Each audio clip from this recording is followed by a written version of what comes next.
Hi, I'm Brett Jennings, and for the last 12 years, I've traveled the country to meet, mentor, and mastermind with some of the brightest and best minds both inside and outside of real estate. I've taken those ideas, brought them back to our team of experts, and sold hundreds of homes per year all across Silicon Valley, and this is how we do it. All right, good afternoon, everybody. Happy Valentine's Day. I will be accepting flowers until the end of the day from each of you. Thank you. You'll get my email at the end of this. You can just send them DoorDash it right to me. So thank you, thank you, thank you. We have like an amazing presentation for you today. Very excited. I have 3 of the top agents in Silicon Valley standing in front of, well, I guess standing in their own rooms, but looking right at me. I've got Brett Jennings here from Real Estate Experts. I've got Joe Velasco here from Compass, and I've got Nneka Jenkins with Onyx Wealth Realty. These 3 rock star human beings are not only amazing agents, but they are also incredible human beings. They've given up their Valentine's Day with the people they love to share some love with you all about real estate. So as we get started, I'm going to record this session so that as you all who are here, I think we're already recording actually. Yep, we are. Great. As you're here, you will get a copy of this recording if you so choose to want to rewatch, because the things that you receive from the mouths of these human beings change your life forever. So can everyone see my screen? You see those three headshots? Great, thank you so much. All right, let's get started. So I have a quote for you here. This is from the chief economist, Ally Wolf from Zonda, which is, I wonder if some consumers have worked through the 5 stages of grief of higher mortgage rates. And I don't know if you're familiar with the 5 stages of grief, but they are exactly what we've all been going through when it comes to these mortgage rates. So the first thing is denial. We tell ourselves, absolutely not. There's no way, don't worry, it's gonna be fine. Mortgage rates won't go above 6%. They won't go above 6.5%. They won't go above 7%. We deny, deny, deny. And then we're angry as hell.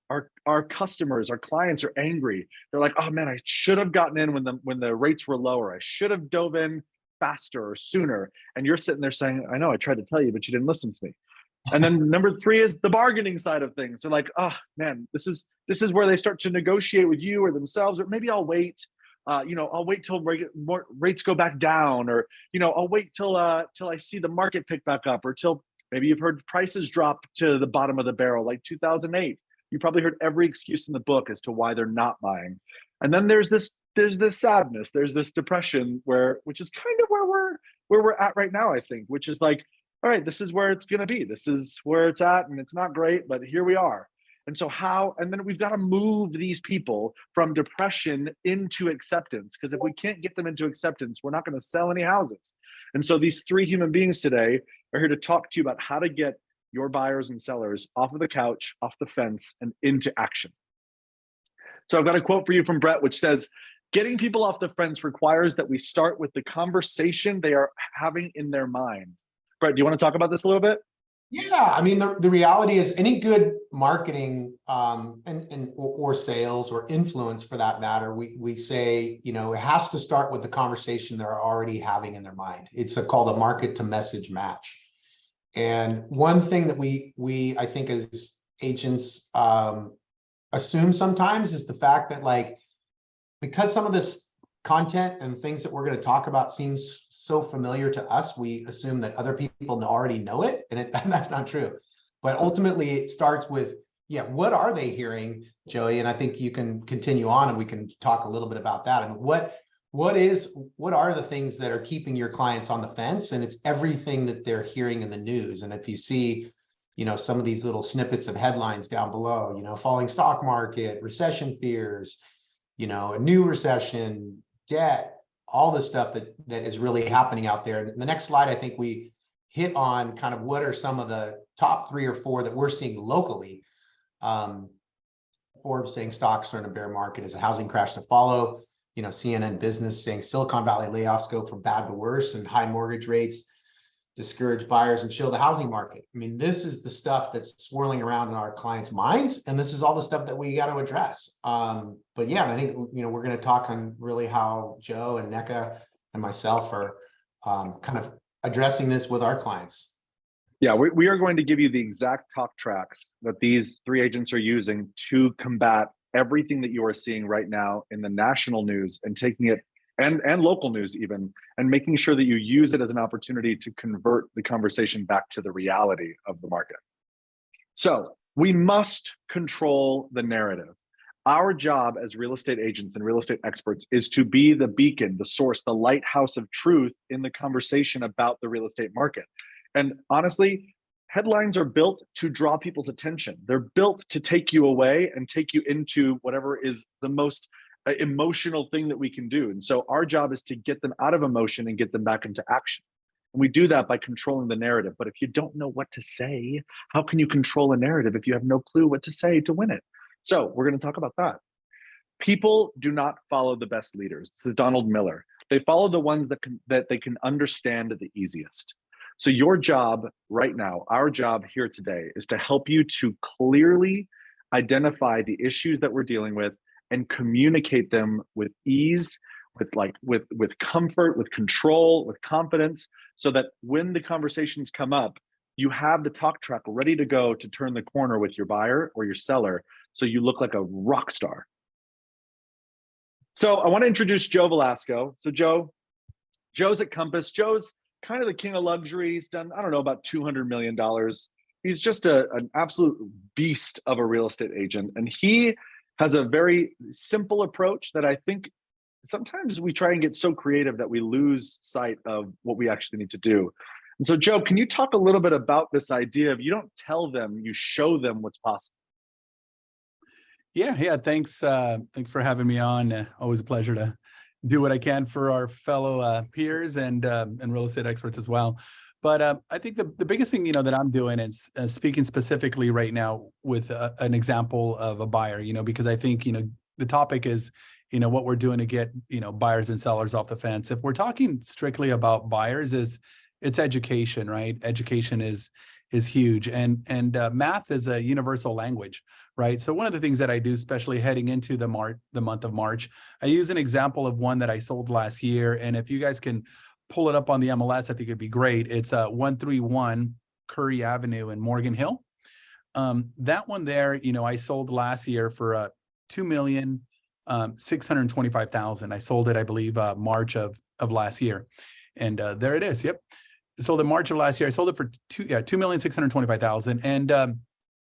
And the client put a 20% down payment, which equaled, $525,000, right? That's what 20% was of 2,625. And the interest rate at 3%, the payment is actually, that's your principal and tax and insurance payment. So that's good. But the interest rate payment alone was $8,432. That's what the interest rate payment was on a 3% interest rate. And the taxes were $2,734 a month, right? So combined, that is correct, $11,654. That same house today, when we're talking about rates and you're getting the rebuttal, well, I'm waiting for the rates to come down, et cetera. That same house today, I can get it between $2 million and $2,050,000. Unfortunately, Morgan Hill's down about 25%, 28% in some pockets. But that same house today, the down payment is $125,000 better. So you can put that $125,000 to go work for you somewhere. But instead of putting down $525,000 on 20%, you're now putting down $400,000. So you could put a little bit more money in your pocket. And the payment virtually is the same, because at 5.25%, that's where I figured out they're at 5.5%. With taxes and insurance, yes, it comes out to $11,234. So not much difference. Yesterday I was talking to Brett a little bit about math being universal. And when, if you speak Spanish and you're learning English, and I'll give that as an example, the number two, or the word two, let me go back. The word two means a lot of things. It means also, together, two objects. It doesn't matter what language you speak. If you're learning, if you know Spanish and you're learning English, it can get confusing because of those reasons that I gave you. But when you give somebody this universal language of the math and you break it down, and you explain to them, 3 plus 7 in any language is going to equal 10. So just by showing them this and that education, and it's also just really good if you can be in front of them and do it, be in front of them either on Zoom or in person, because a lot of times trying to do this over the phone, it just doesn't flow as good, as it does when, the example that I just gave you guys. So 2 things, you're not only going to save, 3 things, you're going to save money on taxes, property taxes yearly. You're going to save on down payment. But again, the math speaks for itself in any language. The payment's virtually the same. And I know this doesn't apply everywhere in the Bay Area, because some of the area, in the Bay Area, I think overall, we're at about a 10%, we're at properties have dropped to between 10 and 12%. But I think, as Joey, you talked about earlier, controlling the narrative, identifying where you're going to be showing and then giving that an example or what the property is that you're going to be writing an offer on. That's, what I do. And here it is, that's what I do when I'm speaking to buyers in particular. Got it. So just so I can jump in, because Joe, you and I talked about this yesterday. So that's one of the points, right, where buyers are jamming up. Is we talked about opened up this session by saying, it's like buyers and sellers need to go through the 5 stages of grief to get to reality of where they are. They're still kind of like holding on, right? They're like, oh crap, I could have got 3%, 6 months ago, and that's keeping them stuck. But when you really pencil out the numbers, now not every property, right, is going to shake out like this. Joe, you and I looked at the market trends for Morgan Hill, and it just so happens the high end in Morgan Hill was down more than most of the market. But look at this, guys. If you were to take an example like this and show them, okay, here's what that house cost when the price was higher and rates were lower. This is what the monthly payment was, and this is what the monthly payment looks like today. So it's really taking that opportunity to walk them through exactly what that looks like on the numbers basis. And I think that leads to another point that we want to make, is that in this market, right, all of us need to elevate our game. And you even though we're not mortgage experts, we need to know the numbers. And when I say know the numbers, like understand what the difference is in monthly payments for the different types of loan products out there. Because one of the things, Joe, as you and I were talking, that's helped me get some buyers into contract. I recently held an open house, and the buyer was pre-approved. This was in Sunnyvale, and the price point was about 2.8 million. And the guy came through and he was talking about, I like the house, but man, it's going to be like 14,000 a month or something for the payment on this thing. And he was pre-approved for a 30-year fixed. And First Republic Bank has an interest-only product. And when I ran the numbers, I was pretty amazed, because he was mentioning this thing about like, yeah, I used, 6 months ago, I could have got, or 9 months ago, I could have got a 3% interest rate. And this is something that when we say know the numbers, you guys should all be familiar with, and what different types of loan products can do for you. Last year at the beginning of the year, interest rates were like 2.9%. On $1 million loan, that monthly payment on a 30-year fix was $41.67 a month. Right now in this market, your clients can get a 7-year interest only at 5%. Now, and on that same $1 million loan, it's the same monthly payment. Now, granted, they're not paying principal, but as we've talked about, and you guys have probably heard the expression, you want to marry the house and date your mortgage. Give them the opportunity that, you can refinance your mortgage, but you can never refinance that price. Let's get you in at that lower price right now, and then get you into that kind of a payment. But yeah, so that's one thing that, all of us can be helped by. And that kind of holds true in what Joe was showing in that example, how he carved this out. This is a 30-year fixed payment. This is not even an interest-only payment that we're looking at here, where the payments today, because the price came down, is similar. So I think one of the ways, Joe, you were just saying, is like, show them the examples, what they could get before and what they can get now. Joe, you want to data? Yeah. So yeah, let's keep going. Sorry. So let's talk about sellers. Let's talk about getting sellers off the fence as well. I know NECA actually, before we get into sellers, NECA, I know you had some really great things that you're doing in helping your clients, your buyers, get off the fence, and your process is a little bit different.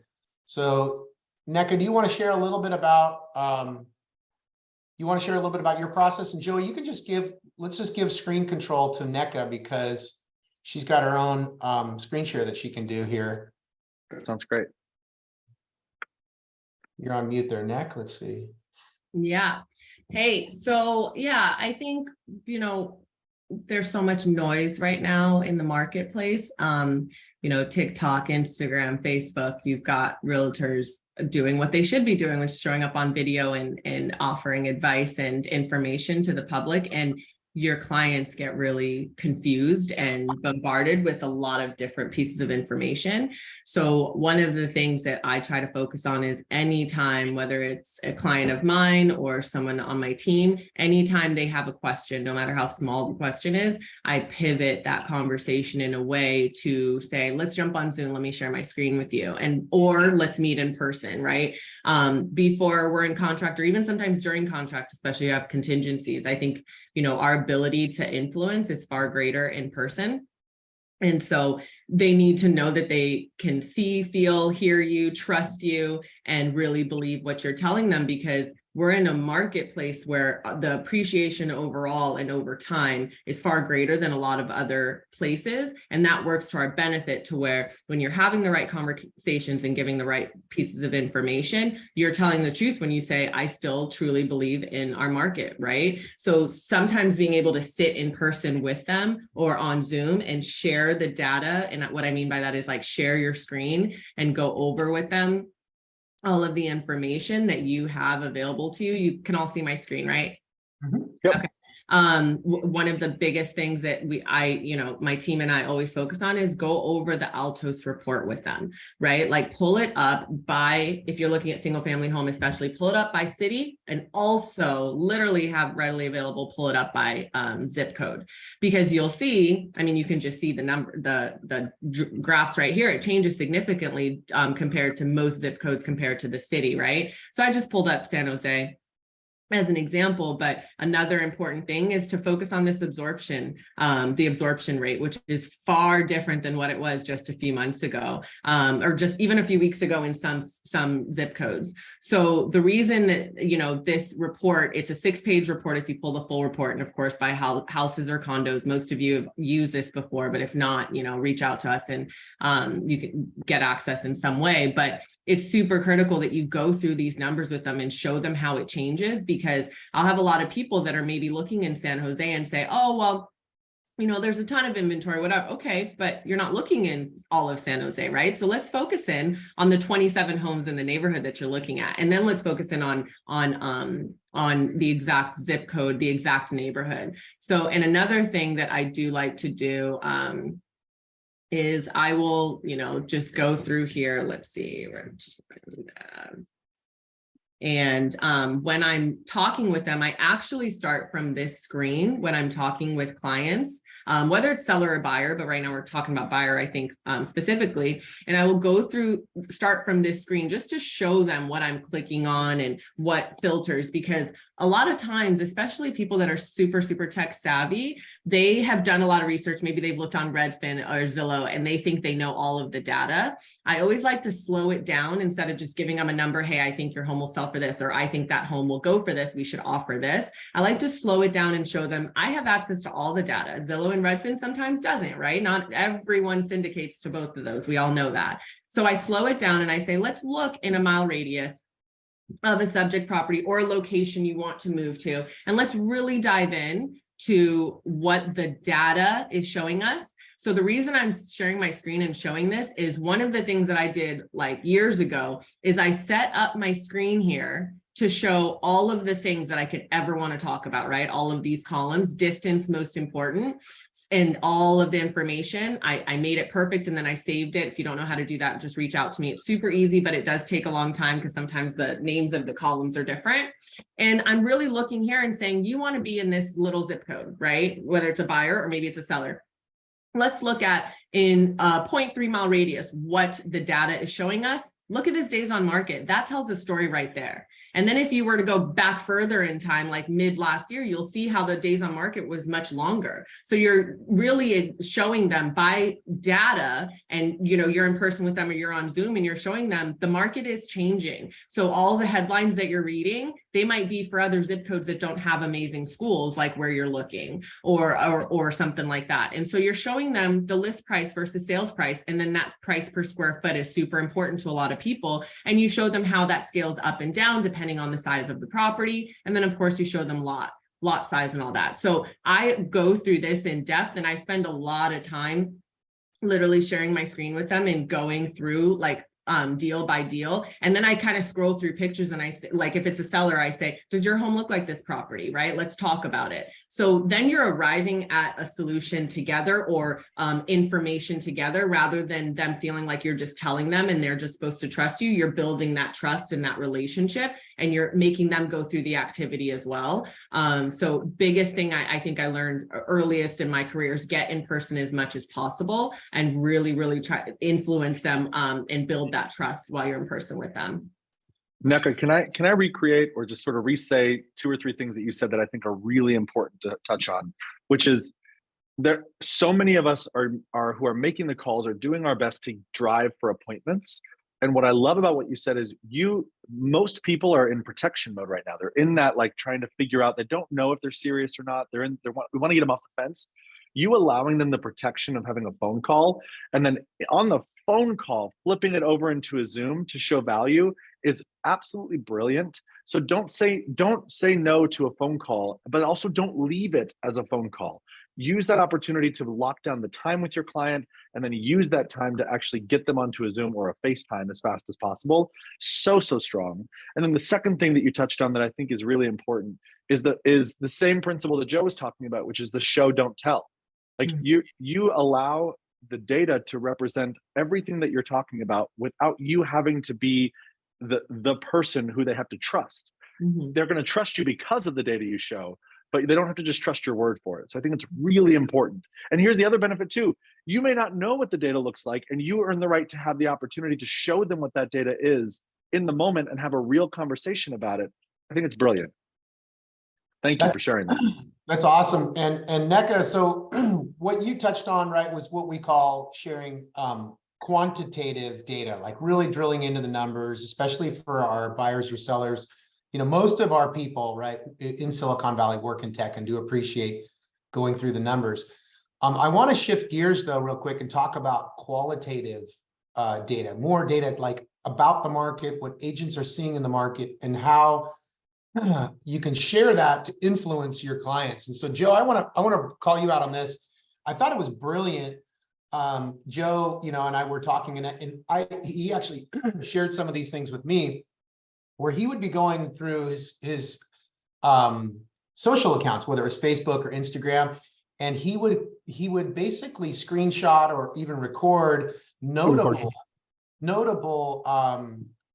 basically agent posts, like, hey man, I held this open house open. It was crazy. I had so many buyers. And Joe, tell me what your thought process is behind that. And then while you're talking, I'm going to pull up one of these posts that you're Yeah, sure. So, all of us, should be on social media, and what I enjoy is I'm always good about, if I see someone, post something, especially something exciting, and I love sharing good news. I hate, bad news, right? And good news is, about the real estate market, about rates going down, or about busy open houses or multiple offers. And I usually will compliment the agent, give them congratulations, to get a little bit more engagement, which is really cool. But one of the things that I do with my buyers is I record these, if most of us have iPhones, you can hit the record button and actually, record a post. Here's one from Oni. I thought this one was pretty awesome. If we go through it, it's on December 31st. And that's when I really feel the market hit bottom, and it started kind of, coming back, right? So he talks about here what he saw on December 31st. If you guys remember, it was pouring rain. This guy had an open house in the 95124, didn't know what to expect. I went to go show this one as well, and he had over 200 people come through. And at the end, they got over 200,000 over asking price. So what I do is I record these posts, and I go ahead and I save them. And I like to just send them to my buyers that I'm working with. And I send them, somewhat, randomly, like I won't bombard them with a bunch of information. It's me talking to Ani there through Messenger on something else. But I'll go ahead and record that convo, and I end up just sending it to my client. Hey, take a look at this post. And I'll send them like 2 or 3 that I have saved like that. And I do that with multiple buyers just to let them know what is happening in the marketplace.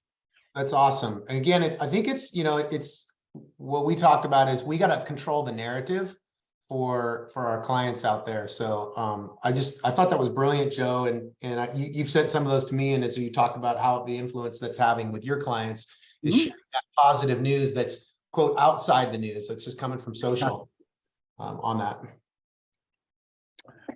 One of the other things I wanted to talk about, if it's okay too, if we're switching over to sellers now, are we? Yeah. Sellers. We're talking about, what are we doing to get, sellers off the fence? I think that is a little bit, tougher in terms of, get sellers off the fence to sell. I mean, they got to have, a good reason, right? Because taking them from what they're probably currently in a 2.25% or 3% interest rate to sell your house and now, buy something new and get an interest rate that's possibly, 100% more in terms of rate, right? Going from 3 to 6. But again, education, right? Letting them know that, they can get interest rates of, 5.25%. US Bank has something out there right now where they get 3% the next, the first year, 4% the second year.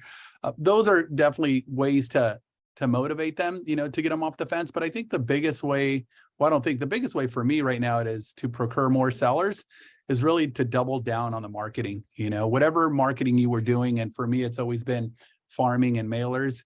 That's been always the most effective. It's not something, that I created. It's something that's always been around, and I think it always will be.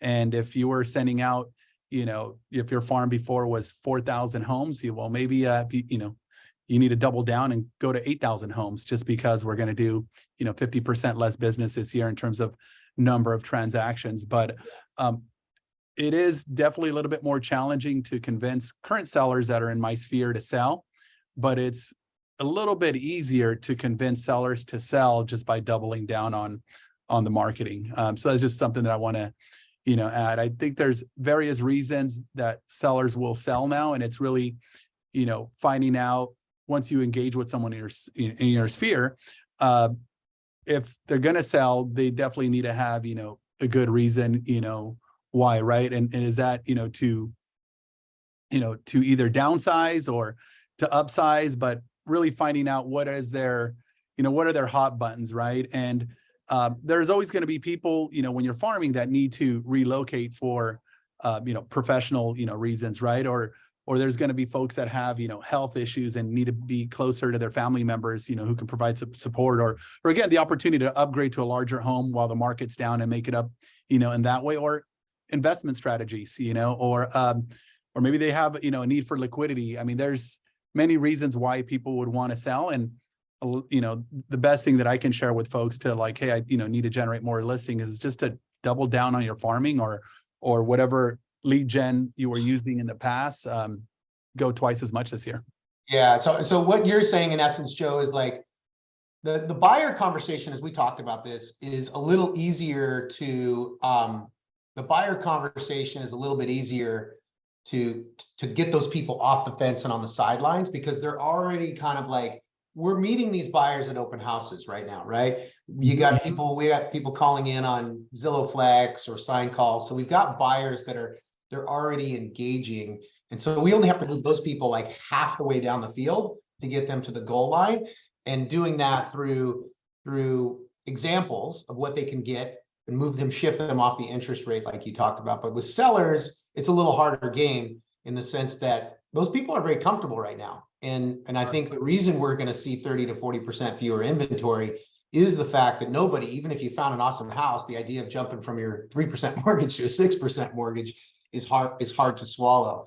But I want to talk about briefly like some of the other objections that we're hearing, and really, how to address those, because I think everybody's probably heard this one when it comes to sellers, right? Like, oh, well, if I sell now, I feel like we missed the peak, and I'm losing 10%.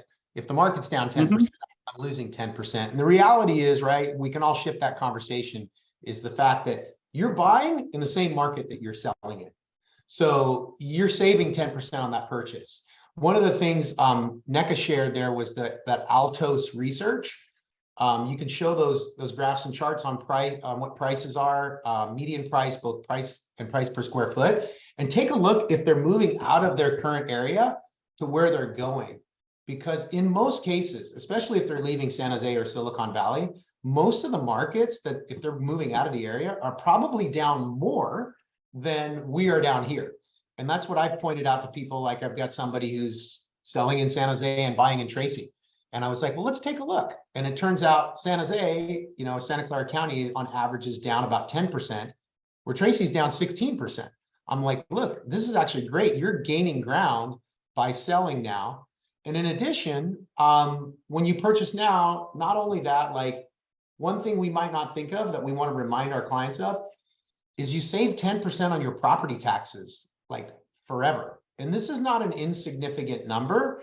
If your clients are buying or moving up, especially in this area, like Joe, you ran the numbers on that one example in Morgan Hill, showing what your client's payment would be like and things. I ran these numbers for, most of the time, if you got a buyer who's moving up in the San Jose or Silicon Valley area, they're probably moving from a house that's 1.2 to 1.3 and moving up to around that $2 million price point. And if we can see and say that the market's down 10%, that house that was 2 million last year is 1.8 today. Property taxes on that 2 million would have been 25,000. Today it's 22,500. So, if they live in that house for 20 years, they're going to save $50,000. So I think this was just another, like, to dovetail onto what you were saying about, how to make the numbers tell the story. So NECA, did you have some thoughts on kind of what you're doing to help your sellers kind of get off the fence and on the sidelines? Oh, am I on mute? Oh, I'm not on mute. Yeah, I think there's one thing that I know we've talked about in the past. I think when you're a part of a team and a part of a larger brokerage that does a good amount of revenue, I think that it's important and smart, of course, always ask permission, to leverage the fact that collectively we've done a lot of business. So whatever area, whatever listing that you're looking at to get their listing, maybe you haven't sold in that exact neighborhood, but maybe a partner in your team and or brokerage has, and leveraging that. I think we're all here, at least with real estate experts, we all support each other. So I definitely feel the benefit in being able to leverage that. I'm never lying and saying that it was mine, but I am letting them know, hey, this is one of my partners. This is the kind of work that we've done right here in your neighborhood. And I think that lends well, because a lot of us do business in a lot of different locations. We're not always going to have a recent, past sale in that exact neighborhood. So that's something that I think helps, and especially helps with marketing, of course, but landing that listing and showing that seller that they can trust you and the firm that you're associated with. At least for me, that's been super helpful. Awesome. That's totally relevant and valid. One of the things is, as we kind of move, we're about halfway through our session here, and we've talked a little bit about like how specifically to motivate a buyer by showing them what the numbers are, or how to motivate sellers and get them off the fence and change the narrative, that reminding them that, they're saving money on the market that they're buying in. But I think what's most important is really, like we talked about, controlling the narrative, but also kind of being the market expert. And so one of the things that, you're going to want to do to create or to be basically to like stay alive and stay in the game in real estate is you really got to know the market cold and be a student of the market. And so I want to share, I'll share here kind of what we are doing and providing kind of all of our partners, and even Joe, who's at Compass. I've shared this with him on forming what I'll call like your own relevant market opinion about the market, and being able to like express that in a real intelligent and way, because we open this thing by saying people don't necessarily listen to the best person, they listen to the person who makes it simple. And so when we look at that, this is kind of, I'm going to take 10 minutes and just run you guys through what we're saying and sharing about the market, knowing that our buyers are concerned about a recession, knowing that our sellers might be concerned about layoffs and interest rates. And so this is just a walkthrough on what we are sharing, because ultimately you got to be educated. This is what we're telling our clients to win in the market. If we're to simplify, to take a perspective on the market that you all can adopt and adapt, it ultimately is that real estate at its most basic level is supply and demand driven, but it's tempered by interest rates and our stock market. And so as we take our clients through this, and we just say, this is kind of the big thing that's been in the news is mortgage rates. What has ultimately driven the market is that rates, as we know, have doubled over the course of the last year. And that is what's put the downward pressure on prices. The Fed had the word that they used for their intention to raise rates with respect to inflation was demand destruction. And I think we can all agree they definitely destroyed the demand in the housing market. But in addition to that, we got what's happening in the stock market right now. And that's, a big part of our buyers. And this is what we tell our clients are, they're cashing in employee stock. And specifically, the NASDAQ is the most important market for us because 65% of the value of the NASDAQ is concentrated within 20 miles of Silicon Valley. And the NASDAQ's down 30% from its highs. So that's the other element besides interest rates that's, holding the market back. And ultimately, when we want to paint the picture for our clients, like this is what's happened. This is Santa Clara County. Going back, this is price per square foot for single family homes. And you guys in the chat is the link to those Altos reports if you guys want to use those and share them with your clients. But ultimately, prices peaked in March of last year at $960 a square. They've come down to $860 a square foot. And that's about 10%. It's actually just slightly over 10%. But the question your clients are going to be asking is like, or many of them are because of what they're seeing in the news, is this a correction or is a potential crash ahead? And to understand that, I think what we want to do is take our clients on, and I tell them, I said, we're just going to have a little short history lesson on Bay Area real estate. This is looking at the last 40 years of Bay Area real estate. And as you can see, overall, it's up and to the right, but we've had these corrections. And why do we get these corrections? Well, it's because house prices grow faster than wages or salaries do. And then we have economic events like recessions and different things. But as we walk through a quick tour of what happened in our Bay Area market, in 1991, rates went way up because the economy got too heated. They went higher than they are now, 8.5 to 9.5%. And Bay Area home prices came down 11%. In 2001, we had the dot-com crash. At that time, the NASDAQ dropped 65%, but Bay Area home prices only went down 10%. The only time we ever saw home prices go down more than 10% was our Great Recession, which was a housing crash, and where prices dropped 27%. And then many people don't know, but we actually did have a correction in 2018. If you remember that summer, if you had listings, it was a painful summer. The Fed raised interest rates. They were pulling money out of circulation. And when they did that, FANG stocks, Facebook, Apple, Amazon, Netflix, Google, dropped 27 to 40%. And it causes our prices to go down about 8%. But what our takeaway when we talk to clients is where are we today? We saw that prices peaked last spring, and they've come down to $860 a square foot. And if we look back historically, our average correction, 3 out of 4 of those things were around 10%, and we're currently down 10.7%. But your clients are going to ask, yeah, that sounds great, but what about that crash where prices went down like 30%, 27% back in 2008? The question really is, what does it take to crash the market? And real estate supply and demand driven. So when we look at it, we go, what does it take to crash the market? It takes a ton of houses for sale. If you look back in 2008, we had 14 months of inventory, almost 10 times the number of homes that we have for sale today. If we look at this graph, that's what you see on the far left. There's 2008. About 2012, up until recent times, we've never really had much more than 2 months of inventory. And although the number of homes for sale is up over last year, it's just a fraction. There's very little chance of it crashing the market. This is looking at the last year of inventory. We have less than 2 months of inventory. The other question is, what about, recession? We're hearing that in the news. That's the other thing that your clients are hearing.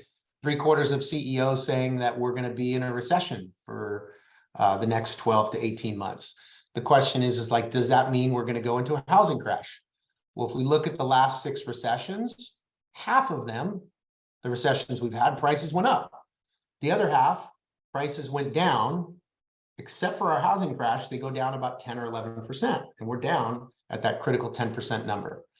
So the other thing that's coming up in the news that you can speak to and show the data about is layoffs. That's another thing that you're hearing. And if it hits close to home for your buyers or sellers where they or a friend has gotten laid off, this oftentimes will push them to the sidelines. But I think, again, using data to show what it really takes to have an impact on the housing market is important. So this is a quote from Morningstar last month saying Silicon Valley is the epicenter of most of the layoffs in the country, but experts are remaining hopeful because in December, 9-county Bay Area had a large number of jobs added where unemployment went down from 2.3% down to 2%. And again, showing them, here's what unemployment looks like. And guys, just so you know where these stats came from, there's a great resource called Silicon Valley Index. If you Google it, it's super cool. It's like a consortium of companies, universities, economists that collaborate all around Silicon Valley and what's happening both on housing and demographics and the economy and culture. And they measure all these things. But this is looking at the unemployment data going back just the last few years. That big spike you see is COVID. You remember massive layoffs like in the service industry. The blue line you see is the United States. The green line is Silicon Valley. So we always tend to fare a little better than everyone else, but unemployment's like at that 2% level. So the question is like, is 2%, is it good? Is it bad? Well, then we take a look back over the last 20 years to see where unemployment has been and what it might mean. So when we look at prices for the Bay Area, when prices went down, it takes unemployment to get like to the 7 to 8% range before it seems to put any pressure on prices, pushing them down. So you could show your clients this and say, look, it's 7 to 8% is what it's got to get up to really put pressure on the housing market. And we're way down at 2. But the question, your clients are all going to have is will prices go down further? And I think we just want to come back to showing like what NECA did earlier, where she said when she shows her buyers what's going on with the market, you want to show them what's happening with supply and demand. And when we look at supply, this is again straight from those Altos charts. You can see inventory peaked in July and it's trending down. Now we are at typically the turning point. It's usually the end of Feb or early March when inventory starts to accumulate again. And so we probably will see that turnaround, but right now it's still low. And this is a quote from Lawrence Yun, chief economist of National Association of Realtors, about what we're going to see on the supply side. And that is the year ahead will probably see significantly fewer come to market as only the most motivated are willing to take on a mortgage at a rate and payment much higher than they have today.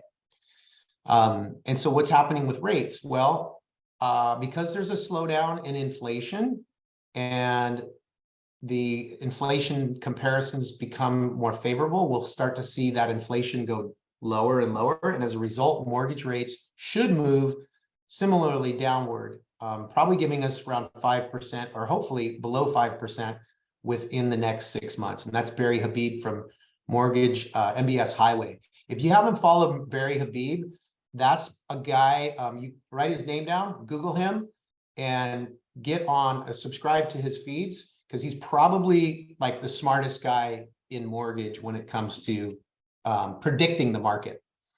But again, this is just showing our clients, mortgage rates, the good news is they are trending down.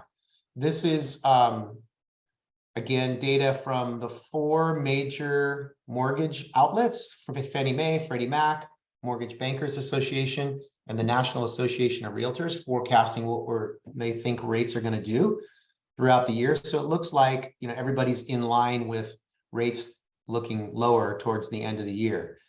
As far as demand, we should see buyers return.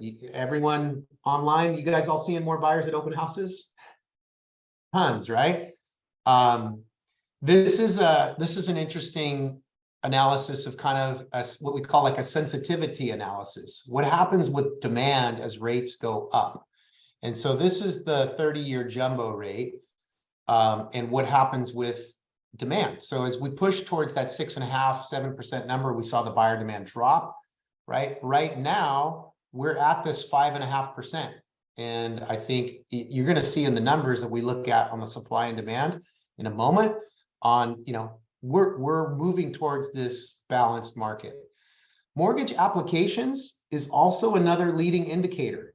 Like if we're trying to get a look at what the buyer activity is going to be like 3–4 weeks, maybe 5 weeks from now, basically buyers getting pre-approved is a good indicator of that. And this is looking at, the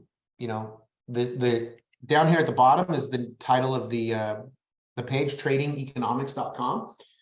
Saying mortgage applications went down a little bit at the end of January, but after rising 28% on the week of the 13th and another 7%. So mortgage applications on the whole are up.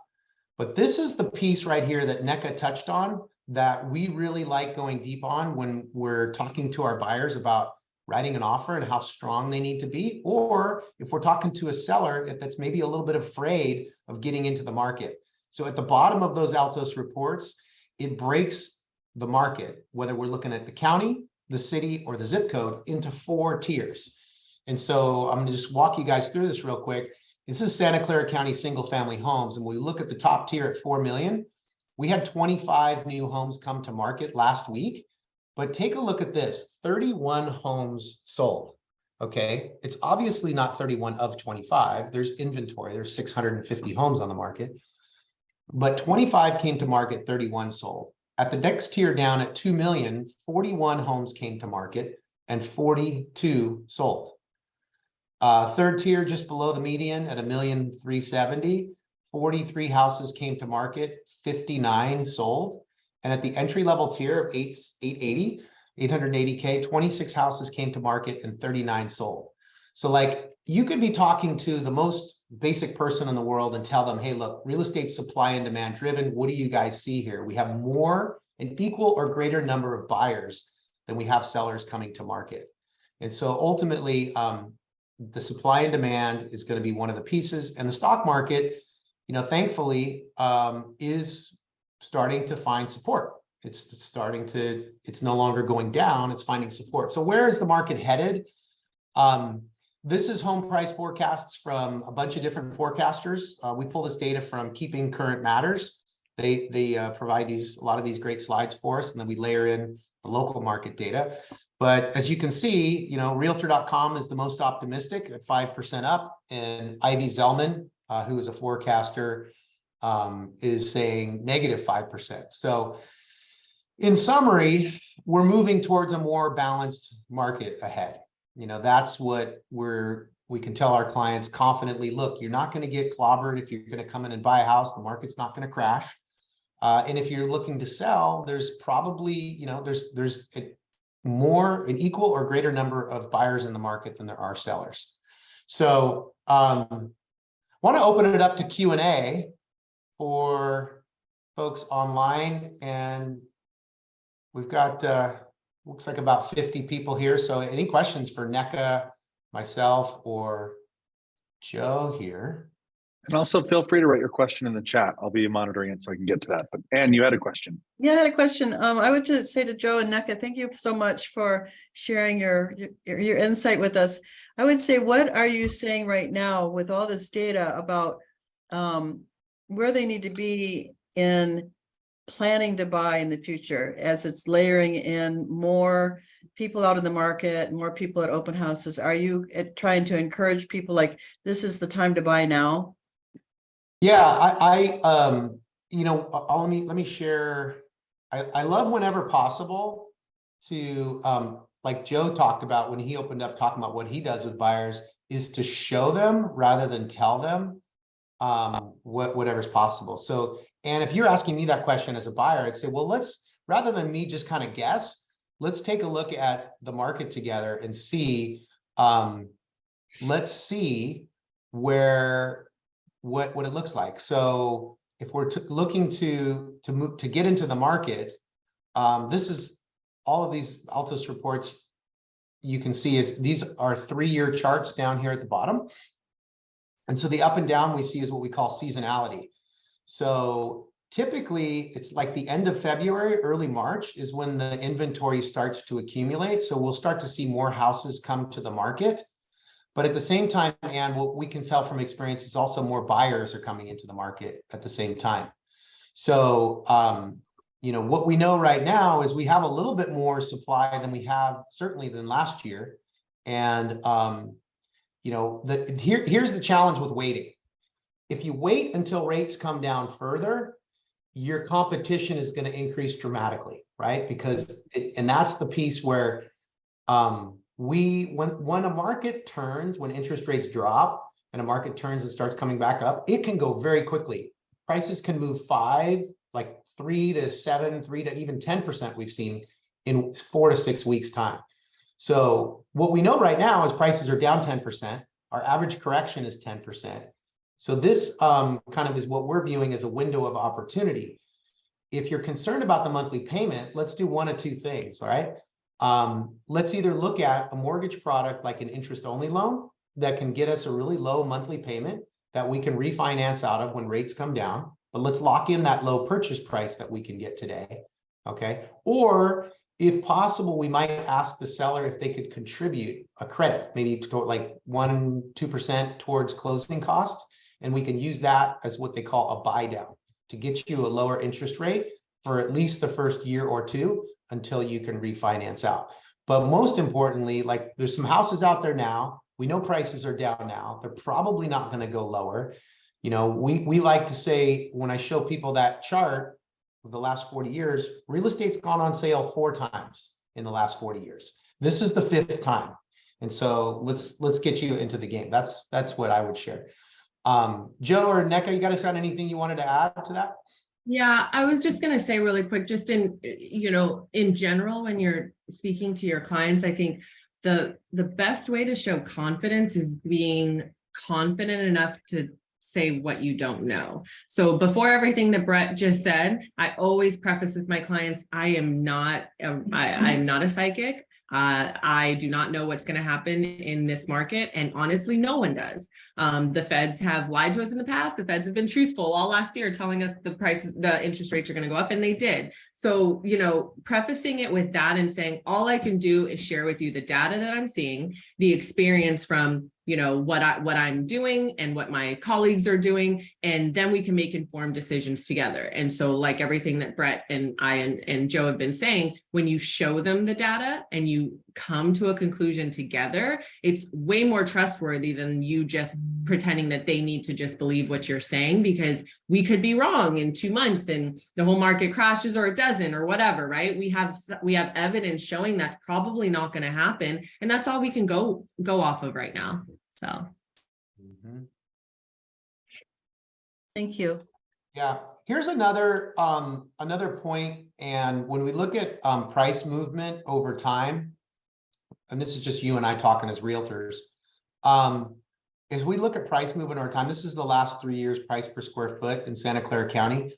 And if I were to rewind this, because I've been watching this for 10 years, what you usually see is most of the rise in price that happens in a calendar year happens between like March and June, like what we saw last year. And then what happens is usually prices will level off, unless we had a market like we did in 2021 where things were just, to the moon and beyond.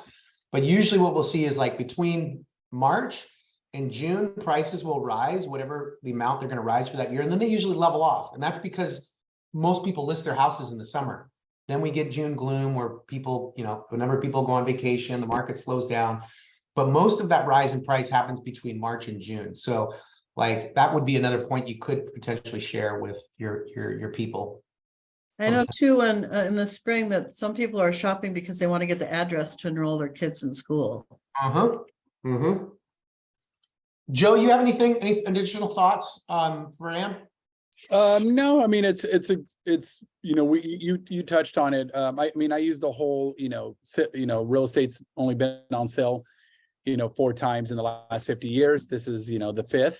I think that statement is very powerful, but piggybacking also off of what Nneka said is just, it's confidence, right? It's confidence when, both when you speak and then showing the data, getting online and showing some of the reports from Altos. It's just so powerful. And really pinpointing, because, real estate, in terms of when you're talking about San Jose or any city, pretty much any city in general, it varies by neighborhood, how many homes are available in that neighborhood. So really just having data is for me the best way of making yourself be, that real estate expert.